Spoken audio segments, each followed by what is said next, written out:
প্রদান করা, যাতে করে মানুষ বিভিন্ন হ্যাকিং ট্যাকার ভয়ে না পড়ে যায়। যেমন মনে করেন আমরা যখন আইসিটি তে সবাই যখন ইনভলভ হয়ে যাব অনলাইনের মাধ্যমে আমরা ব্যাংকিং, একটা সময় ব্যাংক খাতে আমাদের কিন্তু অনেক পিছানো ছিল। গভর্নমেন্ট আপনারা দেখেছেন কিনা জানি না, যেমন সরকারি ব্যাংকগুলিতে বা প্রাইভেট ব্যাংকগুলিতে কিছু কিছু প্রাইভেট ব্যাংকগুলিতে দেখা গেছে যখন আপনি এটা টাকা উঠাতে যাবেন তাহলে দেখেন কি প্রসেস হইতো। আমি নীতিগত ভয়ই পেতাম এটা সরকারি ব্যাংকে টাকা উঠাতে গেলে। কারণ হচ্ছে প্রথম আমি চেকটা দিতাম একজনের কাছে, সে কি করতো ওই চেকটা দিয়ে চেকের আবার দুইটা অংশ থাকতো, একটা ছোট্ট একটা স্লিপ টোকেন সিস্টেমও থাকতো। এবার অনেক ব্যাংকে সেটাও ছিল না। এখন ওইখান থেকে সে ক্যাশিয়ার থেকে সেখানে ট্রান্সফার করে আমাকে বলতো যে, বিশেষ করে সব ব্যাংক একই রকম না, আমাদের এলাকায় যে ব্যাংকে দেখছি, তো এটা নিয়ে বলতো যে ওটা ওই অফিসারের কাছে যাও। ওইখানে ৪-৫ জন অফিসার বসে আছে, কার কাছে যে যাবো এটাই বুঝতে পারতেছিলাম না। তখন আরেকজনকে জিজ্ঞেস করতাম, ভাই এটা কার কাছে নিয়ে যাবো? তখন দেখাইতো ওই এর কাছে নিয়ে যাও। হ্যাঁ, দেখতো। দেখার পরে সে আবার বলতো যে এইটা তাহলে ওই আরেকজনের কাছে পাঠাইতো। সে এর কাছে নিয়ে দিতাম। দেখার পরে উনি ওই আ চেকটা নিয়ে ভিতরে যেত। ভিতরে যেয়ে বড় লেজার বুক, বিশাল, বিশাল বই। উল্টায়া, উল্টায়া বাইর করে দেখতো যে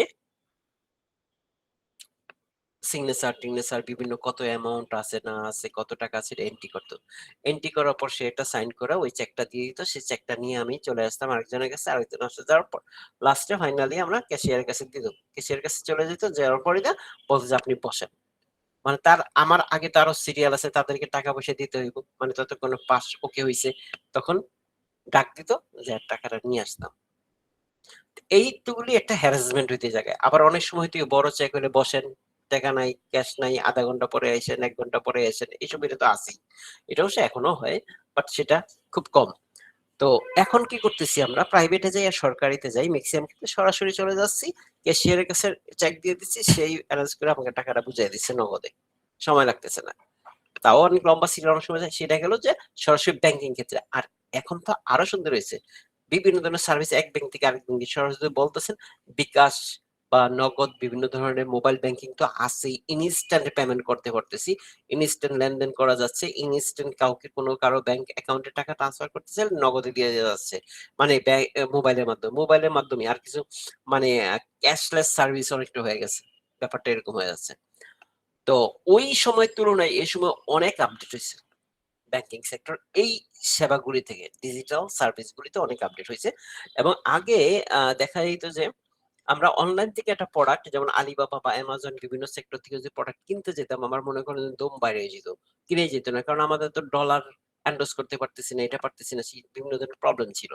বা কোনো ব্যাংকে ডলার এন্ডোর্স করতে গেলে তাদের ব্যাংকে ফোন দাও, আমার ডলার দেন, ডলার দেওয়ার পরে সারানো, মানে অনেক কাহিনী হইতো। আর যাদের সেই ক্যাপাবিলিটি ছিল না অনেকের, সেটাও তো আরো কঠিন ছিল। কিন্তু এখন তো খুব ইজি হয়ে গেছে। আপনি চাইলে যে কেউ চাইলে একটা ক্রেডিট কার্ড দিয়ে সেটা পাসপোর্ট এন্ট্রি করে ডুয়াল কারেন্সি হয়ে গেল। আপনি বিশ্বের যে কোনো জায়গা থেকে প্রোডাক্ট সার্ভিসটা যা যা সার্ভিস সবই কিনে নিতে পারেন মুহূর্তের মধ্যে। তবে সে লিমিটেশন আছে এখনো অনেক। তো এই যে সুবিধাগুলি আমরা পাচ্ছি এতে করে আমাদের তো এই যে কাজগুলির ক্ষেত্রে কি হয়েছে, আপনার মোবাইল কম্পিউটার, মোবাইলটা হয়ে গেছে কম্পিউটারতে। এখন আপনি যদি সাইবার সিকিউরিটি সম্পর্কে অ্যালার্ট না থাকেন, কোন সেক্টরে ঢুকবেন, কি হইতেছে না হইতেছে, আপনার বিভিন্ন লিঙ্ক দিল, বিভিন্ন হ্যাক করলো, বিভিন্ন ধরনের মনে করেন যে আহ কি বলে ফিশিং সাইট থাকে, বিশেষ করে ফিশিং ফিশিং হচ্ছে মাছ ধরে, সে ফিশিং সাইট মাছ ধরে কিভাবে, আদার দিয়ে আগে চারা ফেলায়, চারা ফেলানোর মাছ আছে, তারপর ওইখান থেকে তাকে টপ ধরে ফেলে। একইভাবে ফিশিং সাইট গুলি কি করে, আপনার উল্লেখযোগ্য আপনি যেসব সাইট গুলি যান ওইরকম সাইটের মধ্যে তৈরি করে আপনাকে প্রলোভন দেখায় আপনার হাতে নিয়ে যায়, আপনাকে হ্যাক করে, আপনার ডিভাইসকে হ্যাক করে আপনার ফিনান্সিয়ালি বা অথবা ডিভাইসের ক্ষতি সাধন করে থাকে। এটা হচ্ছে ফিশিং। এই ধরনের সমস্যা থেকে আপনাকে নিজেকে রক্ষা করার জন্য আপনার সাইবার সিকিউরিটি জানা খুব ইম্পর্টেন্ট। তো এই জিনিসগুলো এখন আপনাদের শিক্ষিত করার জন্য। আর বাংলাদেশ একটি নেটওয়ার্ক এই একটা প্রজেক্ট শুরু করেছিল। এই উদ্যোগে আমাদের দেশের সব অঞ্চলে উচ্চ গতি ইন্টারনেট সুবিধা পৌঁছে দেওয়ার লক্ষ্য রয়েছে। ফাইবার অপটিক কেবলের নেটওয়ার্কের সম্প্রসারণ ও গ্রামীণ এলাকায় ইন্টারনেট সুবিধা প্রদানের এই পরিকল্পনার অংশ। তো আমাদের গ্রামে কিন্তু, আমি জানি না সব গ্রামে হয়েছে কিনা, তবে আমাদের গ্রামে বা বিভিন্ন গ্রামে আমি দেখেছি এই ফাইবার কানেক্টিভিটি দিয়ে বিভিন্ন গ্রামে ইন্টারনেটের ব্রডব্যান্ড কানেকশন পৌঁছায় গেছে। গভর্নমেন্ট ইউনিয়ন পর্যায়ে নিয়ে গেছে। তো ওইখান থেকে বিভিন্ন মানুষ বিভিন্ন সার্ভিস নিতে পারতেছে এবং ব্যক্তিগত বা প্রাইভেট সেক্টর অনেক সার্ভিস বিভিন্ন গ্রামে গঞ্জে চলে গেছে। এই সুবিধাটা চলে আসছে। তাইলে আমাদেরকে নীতি ও পরিকল্পনা, নীতি আমাদের নীতি এবং পরিকল্পনাতে কি ছিল? 2021 ভিশন, 2041 ভিশন এবং জাতীয় তথ্য প্রযুক্তি এবং নীতি 2018 একটি বাংলাদেশ একটি নেটওয়ার্ক। এই হচ্ছে আমাদের টোটাল 4টা নীতি পরিকল্পনা। আর বর্তমান অবস্থাটা কি আছে এবার আমরা এটা দেখি যে আমাদের এই নীতি পরিকল্পনা ছিল, আমাদের বর্তমান অবস্থানে কি আছে। আমাদের টোটাল অবস্থান করা আছে 6টা বর্তমান পয়েন্ট দ্বারা উল্লেখ করা হয়েছে। একটা পয়েন্ট হচ্ছে ইন্টারনেট ও মোবাইল ব্যবহার। এই ইন্টারনেট ও মোবাইল ব্যবহার কি হয়েছে আমাদের আগে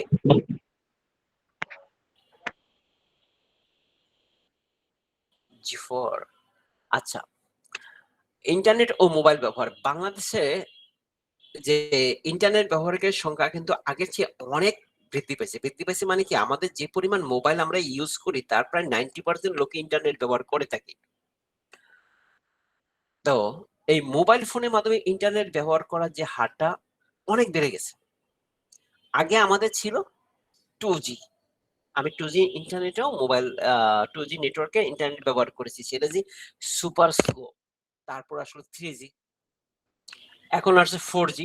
যদিও বাংলাদেশের টোটাল 4G এখনো দেওয়া সম্ভব হচ্ছে না, কিন্তু কোথাও কোথাও 5Gও চলে আসছে, তবে এটা খুবই কম মাত্রায়, খুবই অল্প পরিসরে, মানে 0.00 সামথিং পরিসরে আসছে। তবে 4G এখনো বাংলাদেশে ভালোভাবে এস্টাবলিশ করতে পারেনি, কিন্তু কিছু কিছু নেটওয়ার্ক কোম্পানি বলে যে 4G প্লাস তারা দিচ্ছে। জানি না ওরা কিভাবে কি হিসাব করে। বাস্তবতায় এখনো আমাদের পারফেক্টলি 3G এখনো সমস্ত এলাকায় যায় নাই, আর 4G তো হয়ই নাই। 4G শহরগুলিতে হয়েছে, গ্রামের দিকে এখনো 4G দুই একটা জায়গায় দেখা যায়, তবে সেটা হচ্ছে কি শতকরা হার খুবই কম। 4G নেটওয়ার্কের সম্প্রসারণ সাশ্রয়ী মূল্য স্মার্টফোনের প্রাপ্যতা ও মূল কারণ। এটা হচ্ছে ইন্টারনেট ও মোবাইল ব্যবহারকারীর জন্য ই গভর্নেন্স। এবার আসি ই গভর্নেন্স জিনিসটা কি। ওই সময় আমি ই গভর্নেন্স এর কথা বলেছিলাম, এটা খুব ইম্পর্টেন্ট টপিকস। ফর এক্সাম্পল, এখন আসি সরকার সেবাগুলো ডিজিটাল প্ল্যাটফর্মে নিয়ে আসা হয়েছে। সরকারি সেবাগুলিকে ডিজিটাল প্ল্যাটফর্মে নিয়ে আনা হয়েছে, যেমন ই নথি, ইলেকট্রিক্যাল নথি, ই টেন্ডারিং। আমরা যে টেন্ডারের কথা বলতেছি, আগে যেমন ড্রাফটে আমরা যা কি হইতো যে একটা বক্স থাকতো ইউনিয়ন পরিষদ বা একটা থানা লেভেলে বা বিভিন্ন সিটি কর্পোরেশন, এখানে একটা সাইনবোর্ডে ব্যানার টানিয়ে দিত যে এই টেন্ডার, এই ফর্মে টেন্ডারের জন্য আবেদন করা হচ্ছে, যাদের লাইসেন্স আছে তারা টেন্ডার জমা দিতে ওইখানে সরাসরি যে উপস্থিত থেকে ওই টেন্ডার বক্সে টেন্ডার সাবমিট করতে হইতো, অথবা নির্দিষ্ট ব্যক্তি থাকতে ব্যক্তির কাছে জমা দিতে হইতো। তো ওইটা ছিল কিরকম একটা ঝুঁকিপূর্ণ, যেমন যার হেরা হচ্ছে সে সামনে মনে করেন রাস্তার মাথায়, রাস্তার মোড়ে সন্ত্রাস জায়গায় দাঁড়িয়ে রইল, আপনি তো জমাই দিতে পারলেন না, আপনারটা মানে পাবেন টেন্ডার সে তো দূর কি বাদ। তো এখন কি হয়েছে, সেটা ই টেন্ডারিং হয়েছে, আপনি ইন্টারনেটের মাধ্যমে জমা দিতে পারবেন আপনার ঘরে বসে বা মোবাইল ফোন থেকে। অনলাইনে ট্যাক্স প্রদান, যেমন যে বিভিন্ন ধরনের ট্যাক্স যে প্রমাণ করা হয়, যে ট্যাক্সের রিটার্ন জমা দেওয়ার জন্য, এটা অনলাইন থেকে দেওয়া হয়, আমিও অনলাইন থেকে দিয়ে দিই। একইভাবে অনেকেই অনলাইন থেকে দিয়ে দেয়, অনলাইন থেকে ট্যাক্স পেমেন্ট করে দিতে পারে। এতে করে সুবিধা হচ্ছে কি, আগে যে সিরিয়াল দেওয়া, ওই ট্যাক্সের মেলা অবস্থা কত কাবজাব ছিল, যে সিরিয়াল দুইরা এই ট্যাক্সের জমা হইতো। এতে করে কি হইতো, অসাধু কিছু লোক যারা বুঝতো না এই ব্যাপারটা, তাদের কাছ থেকে বিভিন্ন ধরনের উসখুস বা দুই পয়সা হাতে নিত, তাদের ক্ষতিগ্রস্ত করতে অর্থনৈতিকভাবে। এবং অনলাইনে ভোটার নিবন্ধন, এখন অনলাইনে ভোটার নিবন্ধন যে সিস্টেমটা আছে, অলরেডি অনলাইনে ভোটার নিবন্ধনের যে সিস্টেমটা অনেক আগে শুরু হয়ে গেছে। আমরা বিভিন্ন ধরনের যে এনআইডি কার্ড বা ন্যাশনাল আইডি কার্ড যেটা আমরা করতে পারতেছি, সেটা অনলাইনের মাধ্যমে আবেদন করতে পারি, এবং কোন সংস্কার মানে ভুল ত্রুটি সংশোধন অনেক কিছু আমরা অনলাইনে সেটা করতেছি। এছাড়া ইউনিয়ন ডিজিটাল সেন্টার এর মাধ্যমে গ্রামীণ জনগণকে ডিজিটাল সেবা প্রদান করছে। প্রতিটা ইউনিয়ন পরিষদে একটা করে ইউনিয়ন ডিজিটাল সেন্টার আছে, যেটা হচ্ছে চেয়ারম্যানের আন্ডারে থাকে। সেখান থেকে আমরা এই সেবাগুলি পেয়ে যাই খুব অল্প অ্যামাউন্টের মাধ্যমে। যেমন আপনি জন্ম নিবন্ধনের সনদ পেয়েছেন 50 টাকায়, যদিও 200 টাকা লাগে, বাট সরকারি ফিতে 50 টাকা। এই জিনিসগুলো আর কি কিছুটা থাকবেই, যেহেতু বাংলাদেশ তাহলে ই গভর্নেন্সটা কি? সরকারি সেবাগুলি ডিজিটাল প্ল্যাটফর্মে নিয়ে আসা হয়েছে, যেমন ই-নথি, ই-টেন্ডারিং, অনলাইন ট্যাক্সের প্রদান এবং অনলাইন ভোটার নিবন্ধন। এছাড়া ইউনিয়ন পরিষদ ডিজিটাল সেন্টারের মাধ্যমে গ্রামীণ জনগণকে ডিজিটাল সেবা প্রদান করা হয়েছে। এই জিনিসটাকে আমরা বলছি ই গভর্নেন্স। এবার আসি ফ্রিল্যান্সিং এবং আউটসোর্সিং। দেখেন এখানে দুইটা টার্ম আছে, এই জায়গাটা অনেক সময় অনেকে ভুল করে। এটা হচ্ছে ফ্রিল্যান্সিং আর দেন আউটসোর্সিং, দুইটা জিনিস। ফ্রিল্যান্সার কারা আর আউটসোর্সার কারা? ফ্রিল্যান্সিং হচ্ছে ফ্রিল্যান্স করে একটা ব্যক্তি, আর আউটসোর্সিং করে একটা প্রতিষ্ঠান। যখন কোনো ব্যক্তি কোনো নির্দিষ্ট প্রতিষ্ঠানের সাথে দীর্ঘ সময়ের জন্য কন্ট্রাক্টে না থাকে, যেমন মনে করেন মান্থলি বেসিস আপনি কোনো কোম্পানিতে জব করতেছেন, যেটাকে বলে পার্মানেন্ট জব, এরা ফ্রিল্যান্সার না। ফ্রিল্যান্সার হচ্ছে অল্প সময়ের জন্য, এবং আপনার কোনো বাধ্যবাধকতা থাকে না আপনি আরো 10 জনের সাথে কাজ করতে পারবেন কিনা। আপনি মন চাইলো আজকে এক্স ওয়াই জেড এর সাথে কথা বলতে, সকালবেলা কাজ করলেন, বিকালবেলা মনে করেন এবিসির সাথে কাজ করলেন, একটু পরে এই কি বলে মদিনা কর্পোরেটের সাথে কাজ করলেন, আবার এট এ টাইমে 3-4টার সাথে কাজ করতেছেন, ছোট ছোট ছোট কাজ, অথবা 1 মাসের জন্য হইতে পারে, 1 বছরের জন্য হইতে পারে, কিন্তু পাশাপাশি আপনারা অনেকগুলি করতে পারতেছেন। এই যে আপনার যে বাধ্যবাধকতা নাই, আপনি ফ্রি, যেখানে মন চাইতে সেখানে আপনি লঞ্চ করে বসে আছেন, যেখানে মন চাচ্ছে সেখানেই লঞ্চ করতেছেন, যে কোম্পানির সাথে মন চাইতে সেই কোম্পানির সাথে আপনি কাজে জড়িয়ে হইতেছেন। এটা হচ্ছে ফ্রিল্যান্সার। আর আউটসোর্সিং কি? আপনার একটা প্রতিষ্ঠান আছে, প্রতিষ্ঠানের মধ্যে নির্দিষ্ট এমপ্লয়ার আছে, এদের মাধ্যমে যে কাজটা করাচ্ছেন সেটা আউটসোর্সিং না। এর বাইরে ওই অফিসের যে প্রয়োজনীয় কাজটা বাইরে কোনো লোককে নির্দিষ্ট অল্প সময়ের জন্য যে হায়ার করতেছেন, এই ব্যাপারটা হচ্ছে আউটসোর্সিং। এটা কখন হয়? যখন মনে করেন যে আপনার একটা প্রতিষ্ঠান সে নিয়মিত যে কাজ করতেছে, হঠাৎ করে একটা কাজের ভলিউম বেড়ে গেল, বা এক্সট্রা একটা কাজ আসছে, যার জন্য আপনি মান্থলি বেসিস যে লোকটাকে আপনি এখানে জবে রেখেছেন তার প্রয়োজন নেই, একটু এক্সট্রা অর্ডিনারি লোক প্রয়োজন স্বল্প সময়ের জন্য, তখন আপনি কি করলেন? এটা বাহির থেকে কোনো লোককে হায়ার করে তাদেরকে দিয়ে কাজটা করিয়ে নিলেন। সেটা অনলাইনের মাধ্যমেই ম্যাক্সিমাম ক্ষেত্রে করা হয়ে থাকে, অনলাইনে হয়ে থাকে। এটাকে বলা হয় আউটসোর্সিং। তাহলে ফ্রিল্যান্সার হচ্ছে একটা ব্যক্তি, আউটসোর্সিং হচ্ছে একটা প্রতিষ্ঠান। তবে সেই প্রতিষ্ঠান ছাড়া একটা ব্যক্তিও হইতে পারে, একটা ব্যক্তিও বাড়িতে কাজ করে নিতে পারে। আউটসোর্সিং একটা ব্যক্তি বা একটা প্রতিষ্ঠান হতে পারে, তবে ফ্রিল্যান্সার ম্যাক্সিমাম সময় একটা ব্যক্তি হয়ে থাকে। তো বাংলাদেশে বিশ্বের দ্বিতীয় বৃহত্তম ফ্রিল্যান্সিং দেশ। এই বাংলাদেশ ছিল বিশ্বের বৃহত্তম ফ্রিল্যান্সিং দেশ। এখন মনে 3 নম্বরে চলে গেছে, না 2 নম্বরে আছে মনে হয়। বিশেষ করে আইটি এবং সফটওয়্যার ডেভেলপমেন্ট, গ্রাফিক্স ডিজাইন এবং ডিজিটাল মার্কেটিং এ বাংলাদেশের ফ্রিল্যান্সাররা উল্লেখযোগ্য অবদান রেখেছে। তবে এক্ষেত্রে গভর্নমেন্টের কোনো অবদান নেই, গভর্নমেন্ট যতটুকু পারছে দাবায় রাখার চেষ্টা করছে। তবে আমাদের আমরা ব্যক্তি বাঙালিরা এটাকে নিজের উদ্যোগে বাংলাদেশ সেকেন্ড পজিশনে আসছে। স্টার্টআপ উদ্ভাবন, স্টার্টআপ ও উদ্ভাবন একটা পয়েন্ট। তো এখানে কি আছে বাংলাদেশের বর্তমান অবস্থানটা? বাংলাদেশ স্টার্টআপ ইকোনমিক সিস্টেম দ্রুত বিকাশ হচ্ছে। ঢাকা, চট্টগ্রাম ও নানা শহরে বেশ কয়েকটি সফল স্টার্টআপ প্রতিষ্ঠান গড়ে উঠেছে। সরকারি বেসরকারি উদ্যোগে ফান্ডিং এবং ইনকিউবেশন সেন্টার তৈরি করা হয়েছে। আচ্ছা, এখানে দেখেন অনেকগুলো স্টার্টআপ এবং উদ্ভাবন, যেটা আমরা বলতেছি যে কোনো একটা লোক বা প্রতিষ্ঠান কি করতেছে, যে একটা নতুন ব্যবসা দাঁড় করাইতেছে, নতুন একটা চিন্তাধারা দিয়ে, এটা নতুন একটা যেমন স্টার্টআপ, বাংলাদেশ স্টার্টআপ কি আসছিল? বিকাশ একটা স্টার্টআপ, মোবাইল ব্যাংকিং, পাঠাও স্টার্টআপ করছে বাংলাদেশে, সফল। এরকম সফলতার সাথে অনেকগুলি স্টার্টআপ আছে, যেটা হচ্ছে কি ভালো একটা পজিশনে চলে গেছে, যে ভালো একটা সার্ভিস, নতুন এই জিনিসটা আগে ছিল না, বাট এই জিনিসটা আসছে। যেমন মনে করেন সহজ.com এর মাধ্যমে আমরা বিভিন্ন ধরনের বাসের টিকিট কাটতে পারি, এগুলি হচ্ছে স্টার্টআপ কোম্পানি। তো এই যতগুলি স্টার্টআপ কোম্পানি আছে ম্যাক্সিমাম সাধারণত বেসরকারি পর্যায়ে থেকে হয়েছে।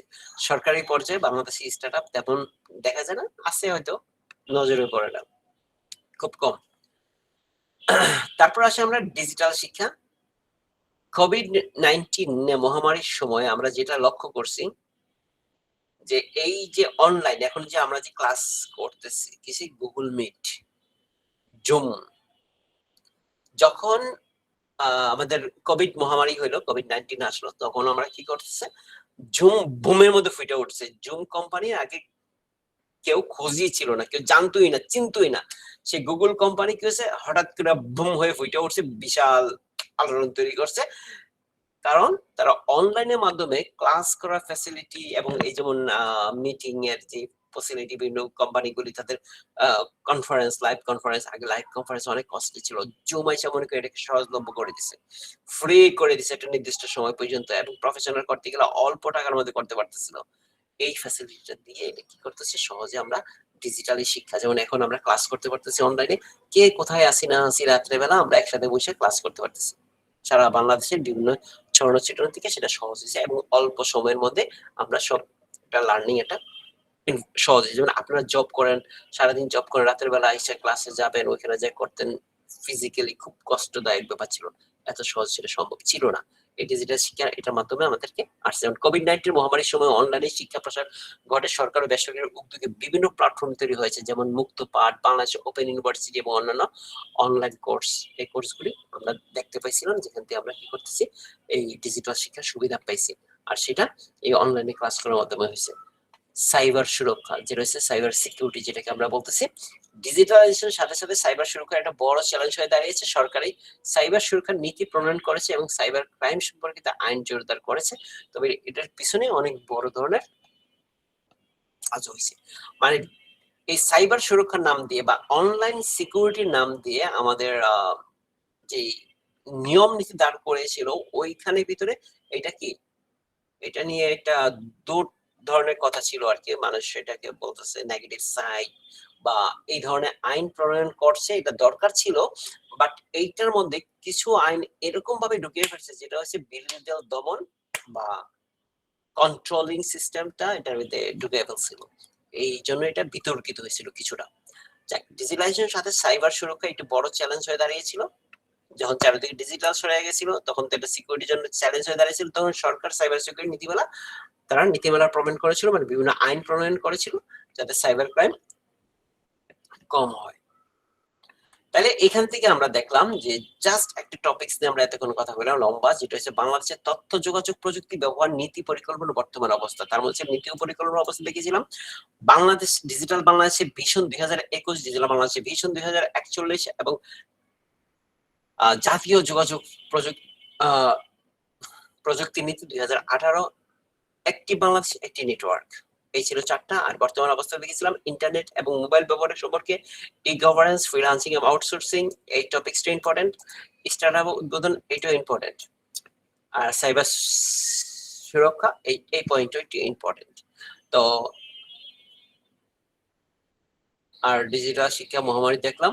এখন আমরা আসি বেসরকারি সরকারি তথ্য যোগাযোগ প্রযুক্তির পরিধি ও বর্তমান অবস্থা। বর্তমান অবস্থাগুলি আমরা জেনেছিলাম, ওই জিনিসগুলি এখানে ই গভর্নেন্স সম্পর্কে আরেকটু বিস্তারিত লেখা আছে।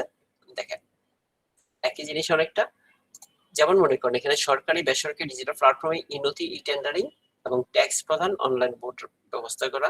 আর একটা পয়েন্ট দেওয়া আছে ইউনিয়ন ডিজিটাল সেন্টার, যেটা ইইউডিসি নামে পরিচিত। আর ডিজিটাল শিক্ষা এর সম্পর্কে আমরা দেখেছি যে বিভিন্ন স্কুল ও কলেজের পর্যায়ে ডিজিটাল কন্টেন্ট ও অনলাইন ক্লাসের ব্যবস্থা করতে পারি। স্বাস্থ্য সেবা ও আরেকটা জিনিস, এইবার আসি আমরা স্বাস্থ্য সেবা সম্পর্কে, এই টপিকসটা নিয়ে কথা বলতেছিলাম না, যেটা আমরা বলছি টেলিমেডিসিন।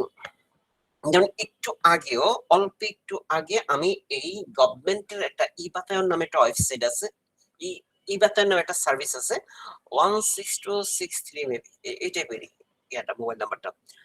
তো এটা হচ্ছে বাতায়ন, স্বাস্থ্য বাতায়ন আমাদের বাংলাদেশের গভর্নমেন্টের, যে আপনার বাসায় যদি বাচ্চাদের, বিশেষ করে শিশুদের সেবাটা বেশি দেওয়া হয়। শিশুদের যদি কোনো হঠাৎ করে অসুস্থ হয়ে থাকে, যেমন আমার বেবিটা টিকা নিয়েছিল, সেই টিকার কারণে সাইড এফেক্ট কিছু দেখা দিয়েছিল, জ্বর, এই ব্যাপারে আমি তখন কি করলাম, হুট করে কোন ডাক্তারের সাথে কথা বলবো, সরকারি স্বাস্থ্য বাতায়নে ফোন দিয়ে দিলাম, ওদের সাথে কথা বলে নিলাম যে কি করতে হবে না করতে হবে, তারা একটা আমাকে সাজেশন দিল এবং প্রাথমিক ট্রিটমেন্ট হিসেবে কি করা যায়। এই যে আমি সেবাটা পাচ্ছি, তার জন্য আমাকে কি করতে হতো, ডাক্তার কাছে নিয়ে যাওয়া করতে হতো। তাহলে এটা আমি একটা ভালো একটা সুবিধা পাইলাম। এই জিনিসটা, এই টেলিমেডিসিনটা বাংলা লিংকের আছে, গ্রামীণের আছে এবং গভর্নমেন্ট পর্যায়েও সেটা আছে। তবে অন্যান্য সার্ভিস সাথে গভর্নমেন্টের সার্ভিসটা আমার কাছে ভালো লাগেছে, যথেষ্ট উন্নত অনেক আগে থেকেই, যখন থেকে স্বাস্থ্য বাতায়ন শুরু হয়েছে।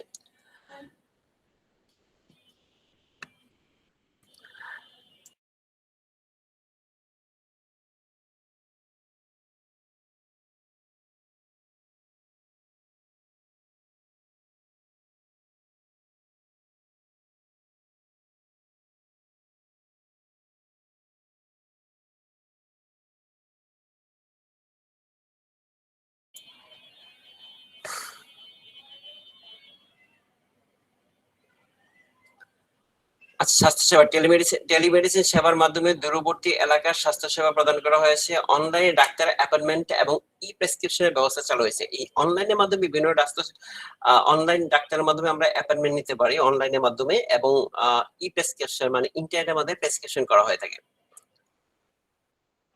সাইবার সুরক্ষা,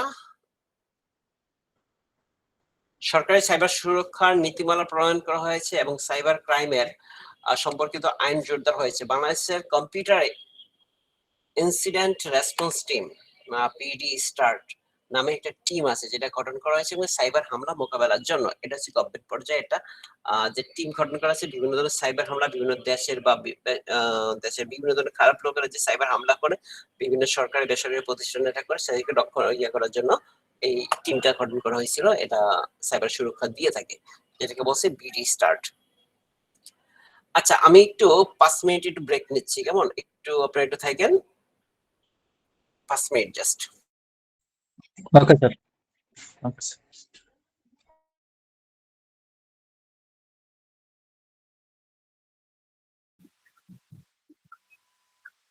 আমরা যারা এখানে ভর্তি আছি, মানে যে কয়টা স্টুডেন্ট আমরা ভর্তি হয়েছি এই প্রতিষ্ঠানে, আমরা সবাই মিলে একটা গ্রুপ করলে ভালো হতো। সবাই